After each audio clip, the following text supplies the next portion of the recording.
Is standing by at the BRICS summit. A very good afternoon to you, Mzwandile. Thank you so much for joining us now. The official start of the summit. What was President Zumas' plea to the BRICS nations?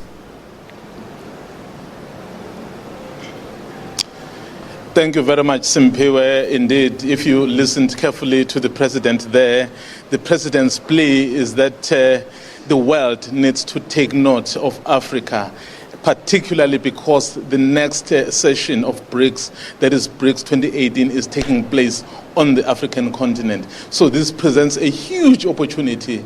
I can tell you that Simpiwe, today, it was particularly about business. It was business forum. So the leaders were speaking to business leaders. So here is an opportunity for business leaders to go to this continent that has huge resources, this continent that has a lot of potential that by and large remains untapped. So that is what President Zuma, as Simpiwe said, was that we are having an opportunity to go to Africa next year. So come in your numbers, because once you are there, you'll be able to explore all the opportunities. Africa has an abundance of resources. Yes, South Africa is the only member of BRICS, Simpiwe, but you know that every time these five countries meet, they always have what they call an outreach program.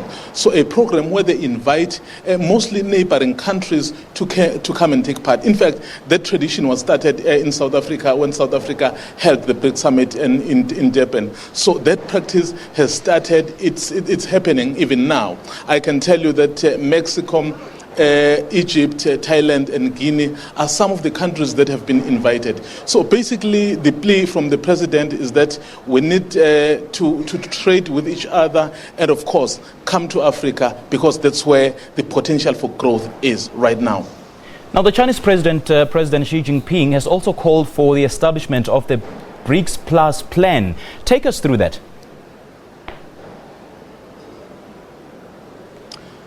Basically, when President Xi Jinping was addressing the business forum, he said this is really an opportunity for the world to really look positively at BRICS. In fact, he said you would recall that as much as BRICS is a member of 5 countries, but it goes beyond that, and that the manner in which it has been received across the globe so makes it necessary for any other person who wishes really to be associated with this entity to become part. So that is why President Xi was really insisting on cooperation and saying there needs to be a coordinated structure to make sure that the BRICS formation is not only a talking shop, but of course they've shown that they are not a talking shop by setting up the new development bank. You remember that the Africa Regional Center Simpiwe was opened there in Joburg in about 2 or 3 weeks ago.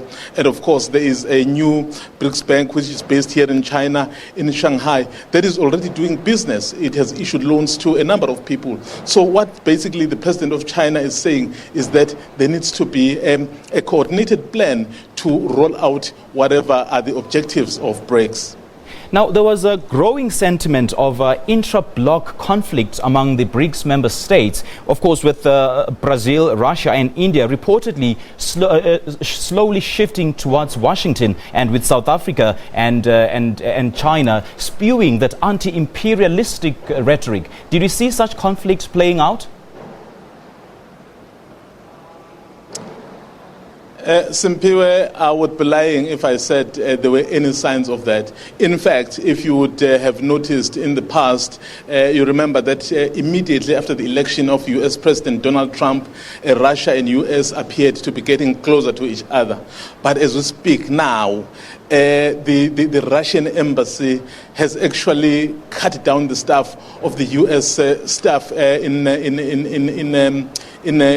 Moscow, and Washington has also done the same. You know that in San Francisco, they are closing down the Russian embassy, or rather the Russian consulate. So that really tells you about the relations between these countries. In fact, given the election of President Donald Trump, many people are saying, well, maybe it's time to pull together, because the US tends to take an isolationist and protectionist stance. And of course, it's very important to bear this in mind. If the US decides to go it alone, and currently the US is the biggest economy by a long shot, and China is the second biggest economy. So if China is really able to pull all the resources together and come with countries that really share the same objective in terms of development, you can see the prospects of those countries which were said to be going towards Washington is really decreasing by the day, because US president is clear: America first. All right, Mzwandile, we'll certainly be in touch with you as the BRICS summit progresses.